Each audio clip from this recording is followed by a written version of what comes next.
Choose the correct sentence. জি does he have a house, do he have a house, এখানে তো হবেই না। তারপরে আসেন দেখেন does he have a house নাকি does he has a house, B নাকি সি।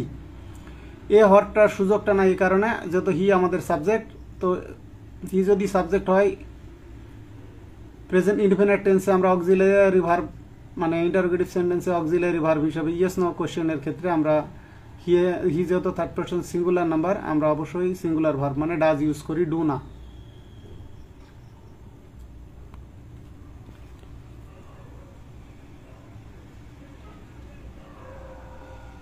তাহলে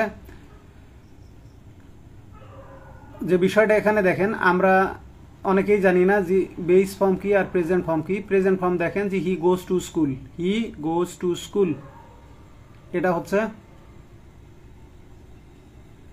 প্রেজেন্ট ফর্ম।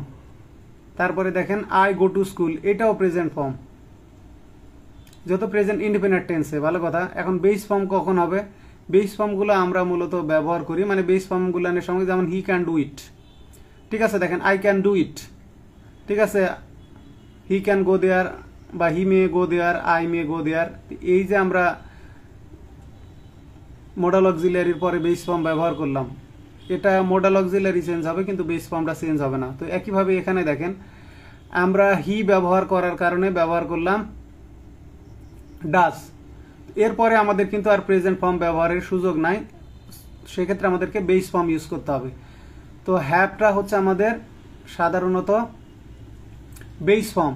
এর প্রেজেন্ট ফর্ম হ্যাভ দুটোই হয়। যদি subject third person singular number হয় সেক্ষেত্রে এরপরে আমরা ব্যবহার করি হ্যাজ।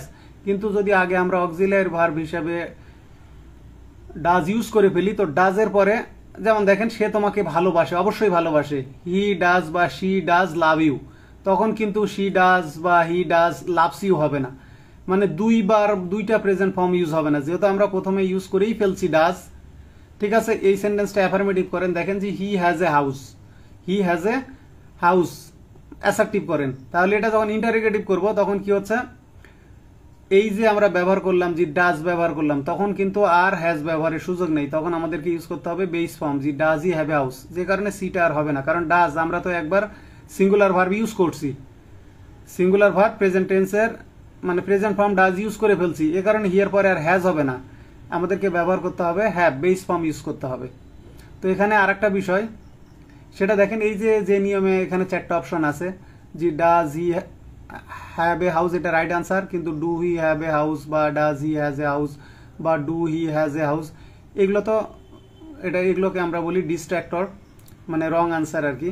সঠিক আনসার দেওয়ার ক্ষেত্রে যেগুলো আমাদেরকে কি বলে ডিস্ট্রাক্ট করে, এদেরকে আমরা বলি ডিস্ট্রাক্টর। এখন যেটা বলার কথা, এখানে যে নিয়মে আমি উত্তরটা দিয়েছি অপশন বিবেচনায়, এটা কিন্তু মূলত আমেরিকান ইংলিশ অনুসারে, এটা ব্রিটিশ ইংলিশ অনুসারে না। ব্রিটিশ ইংলিশ অনুসারে যদি আমাদেরকে কারেক্ট সেন্টেন্স করতে বলা হতো সেক্ষেত্রে এটা তো যে হ্যাজ হি এ হাউস, প্রথমে আসতো হ্যাজ, মানে হি হ্যাজ এ হাউস, এর ইন্টারোগেটিভ ব্রিটিশ ইংলিশে হবে হ্যাজ হি এ হাউস, অথবা স্পোকেন ইংলিশের ক্ষেত্রে ইনফরমালি আমরা ব্যবহার করি গট নিয়ে আসি, জি has he got a house.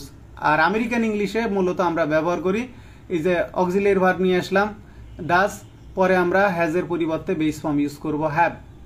তো এক্ষেত্রে আপনাদেরকে আমি রেফারেন্সটা দেখাই, আপনাদের বুঝতে আরো সুবিধা হবে। এই যে দেখেন হি has A car, he has এ কার, খেয়াল করেন হি হ্যাজ এ কার।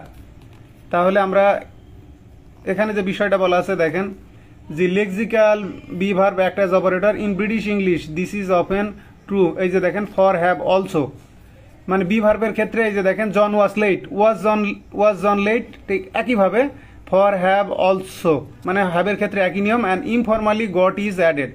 তাহলে হি হ্যাজ আ কার, এখানে দেখেন হি হ্যাজ এ কার, তার একটা গাড়ি আছে। তো ইন্টারোগেটিভ যখন আমরা করতে গেলাম যে ডাজ হি হ্যাভ এ কার, এটা স্পেশালি আমেরিকান ইংলিশে, কিন্তু আমাদের দেশে তো প্রশ্নগুলো সাধারণত করা হয় ব্রিটিশ ইংলিশ অনুসারে। কিন্তু এখন কি হয়ে গেছে, প্রশ্নকর্তারা ক্লিপস্টোফেল, ব্যারনস্টোফেল এইগুলো থেকে প্রশ্ন সেট করে কপি করে। তো এই বইগুলো মূলত ক্লিপস্টোফেল, ব্যারনস্টোফেল, টেস্ট প্রেপ, তারপরে পিটারসন টোফেল, এইগুলো মূলত আমেরিকান বই। তো আমাদের দেশে একটা ঝামেলা, মানে ব্রিটিশ ইংলিশ অনুসারে আপনি পড়লেন, উত্তর দিয়ে দেখা যায় আপনি আর নম্বর পাইলেন না। আবার দেখা যায় যে আমেরিকান ইংলিশ অনুসারে আপনি উত্তর দিলেন, ব্রিটিশ ইংলিশ অনুসারে প্রশ্ন করছে, আপনি নম্বর পাইলেন না। তো প্রশ্নকর্তাদের এই বিষয়গুলো ক্লিয়ার করে দেওয়া উচিত, প্রশ্নের উপরে লিখে দেওয়া উচিত যে আসলে প্রশ্নটা ব্রিটিশ ইংলিশ অনুসারে নাকি আমেরিকান ইংলিশ অনুসারে, অন্তত এইটুকু হিন্ট তাদের দেওয়া উচিত। তাহলে দেখেন রাইট হবে has he got a car, আর does he have a car, এইটা হলো আমেরিকান, স্পেশালি আমেরিকান ইংলিশ। আর হ্যাজ হি গট, এই যে ব্র্যাকেটের মধ্যে গট দেওয়ার অর্থ এই যেখানে বলা আছে ইনফরমালি গট ইজ অ্যাডেড, যে has he got a house, মূলত এটা স্পোকেনের ক্ষেত্রে বহুল প্রচলিত। তো যা হোক, আশা করি এই বিষয়টা নিয়ে আপনাদের আর প্রবলেম থাকবে না। এখানে বলাই আছে ইন্টারোগেটিভ সেন্টেন্সের শুরুতে ডু ডাজ থাকলে সাবজেক্টের পরে প্রিন্সিপাল ভার্বের বা মেইন ভার্বের বেস ফর্ম হয়। Do subject first person second person verb base form extension, তারপরে দেখেন ডাজ সাবজেক্ট থার্ড পারসন, তারপরে ভার্বের বেস ফর্ম, তারপরে এক্সটেনশন। তো যা হোক, এইটা মূলত কি ইংলিশ অনুসারে, আমেরিকান ইংলিশ অনুসারে। এই বিষয়গুলো আসলে প্রশ্নকর্তাদের নোট দেওয়া উচিত। যাই হোক, এই সমস্যাগুলো চলতেই থাকবে, আমার জায়গা থেকে আমি বলে রাখলাম। এখন বাদ বাকি আপনাদের ইচ্ছা, আপনারা কি শিখবেন না শিখবেন, কারণ বলা না বলা একই বিষয়। 15-16 বছর ধরে গাধার মতো খেটেই যাচ্ছি, কোনো পরিবর্তন আসে না। তো ভালো থাকবেন আপনারা, আপনাদের জন্য শুভকামনা। আল্লাহ হাফেজ।